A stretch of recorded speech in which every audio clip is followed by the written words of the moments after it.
deadly periods in our nation's history, the Civil War is also one of the most romanticized and revisited. This month, for example, several thousand people gathered near Culpeper, Virginia, not only to reenact the Battle of Cedar Mountain, right where it took place 1¼ centuries ago, but to come as close as possible to actually reliving the experience. 2 summers ago, we were there to capture on videotape the echoes of the past. Let's go round, round the flag, boys, we're rally once again, shouting the battle cry of freedom. We will rally from the hillside, we'll gather from the plain, shouting the battle cry of freedom. On August 9th, 1862, 20,000 Confederate soldiers, under the command of a 38-year-old general named Thomas Stonewall Jackson, clashed on the field of battle with a severely outnumbered Union force, led by Colonel Nathaniel Banks, a former congressman. Banks had lost 2 earlier battles with Jackson. He would lose this one. In a little over an hour, more than 7,000 men would lie dead or wounded at Cedar Mountain.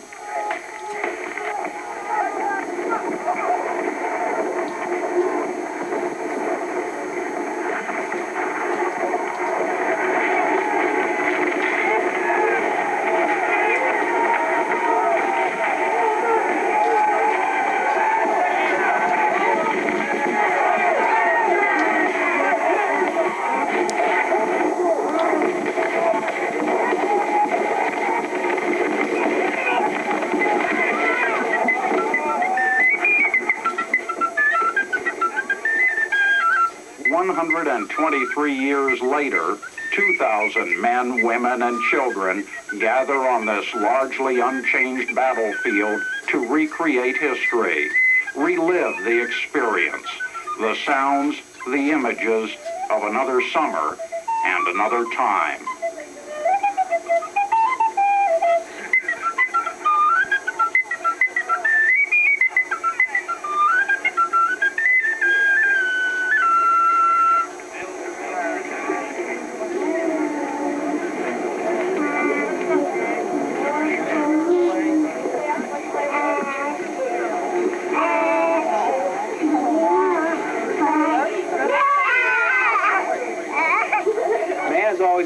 Time trips. Be a time traveler. How close can you come? If you can't see anything modern, you can't hear anything modern, you hear things or try to put yourself in a position that you think you do a lot of research on a certain person, you've read his memoirs, you've read his letters to his family, because people keep these things and they turn up sooner or later in diaries, and you try to put himself in that position. You go out and you try to act as this person did, and it gives you a lot of insight of why things were done certain ways, because of the mores of the time, the economics of the times, and things of that sort. So it does give you an insight of what we are today. Okay, Sergeant Wiseman and Corporal Smith, take 2 other men and see if you can draw as many rations as you can for 2 companies. It's a very interesting part of history in the fact that Winston Churchill once said that it was the last gentleman's war, okay, where they could kill each other by the thousands by day, call a truce and mingle at night to pick up the wounded and dead. They could meet and when they're not in battle conditions and be friends. They did it quite often, especially around Petersburg, where they were in trenches for months on end. They would go out and have truce, go out in the middle between no man's land, so to speak, and cook their meals, talk, trade things, go back. It was very much a paradox, because these people were fighting for beliefs, not strictly hatred for the other side. Okay, right in here will be the platoon break. First platoon, second platoon. They come to Culpeper County, Virginia, from all across the nation, each representing a distinctive page in history. For those who fought here were not simply the blue and the gray. The fabric of America came in many shades.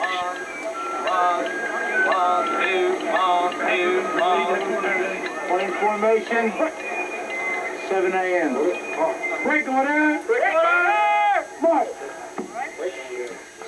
Well, they're Americans, but they adopted the uniform of the French army in Morocco.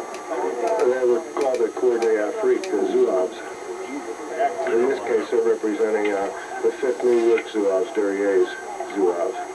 A lot of them originated with fire companies, believe it or not, in the cities. Like Philadelphia Fire Zouaves and so forth. Well, in the French army, there was regulation that the women were allowed to go with the men and wear the uniform of the company they were serving with, and they were called vivandières, or givers of life. Turn it off, Baxter! The commitment to history is not shared by everyone who has come to Cedar Mountain. I heard one of them once. Yes. There's one thing about living history. There are those who are professional, there are those who are amateurs, there are those who are farbs. A farb is a kind of expression we use for those who don't care about the history. All they do is come out to hoopla it up. The amateurs, you can't look down at the amateur. The amateur reenactor, I mean, look at the money. All this stuff is privately owned. People put lots of money into these things. An average setup for one person for a uniform, a plain private uniform, is going to run them about $700 for everything. Most want to get their money's worth, and that means trying to ignore the modern elements that have crept into camp and immersing themselves in the past.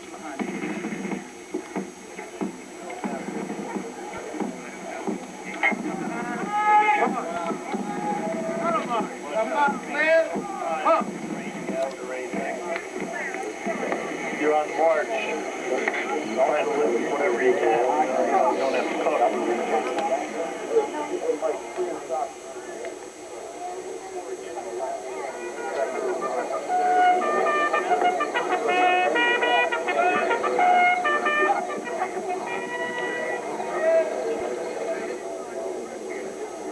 'cause what's for breakfast, man? We don't have any. We don't have any breakfast.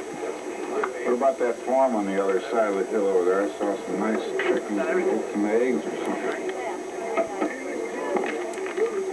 There you go.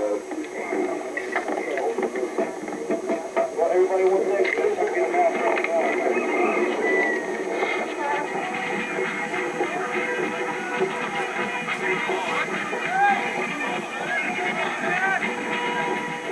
By mid-morning, columns of blue and gray parade their colors in anticipation of the upcoming battle.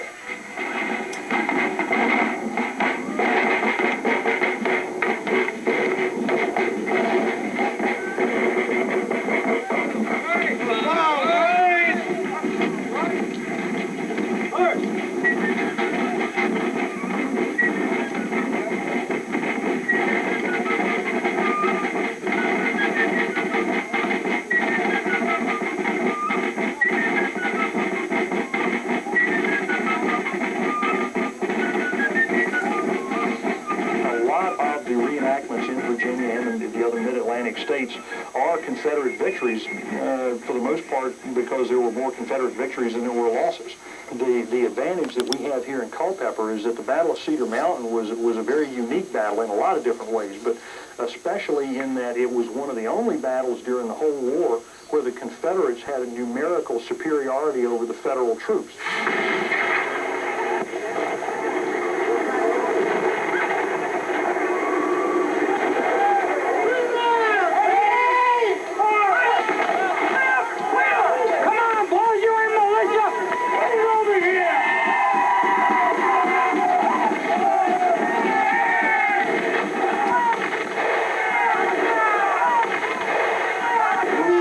Move, the battle unfolds just as it did in 1862, with one notable exception.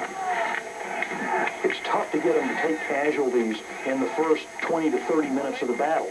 Nobody wants to go to the time and trouble and expense that they've gone to come to the event to take a hit the first 2 or 3 minutes of the battle and then have to lay there on the ground for an hour, and miss the rest of the battle. So that's really the toughest part of presenting an authentic recreation of what a Civil War battle would have looked like.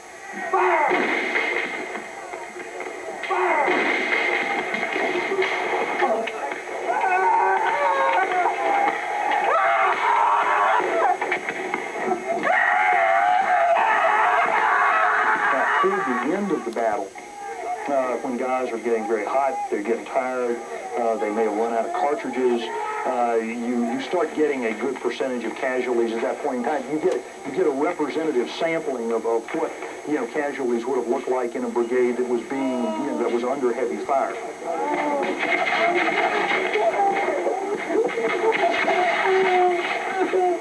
Come on, forward, let's go! Get up here, come on, ladies!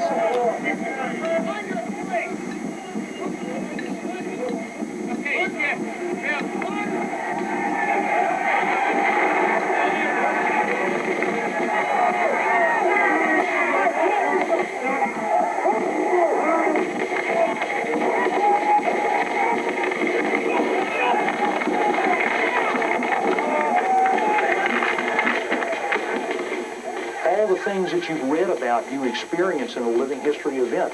And it's as close as you can ever come to really understanding what those men went through. That's why the people are here, to help preserve what we've got, to honor the memory of the men on both sides who fought in the war, and to educate people so that that memory and that heritage isn't lost.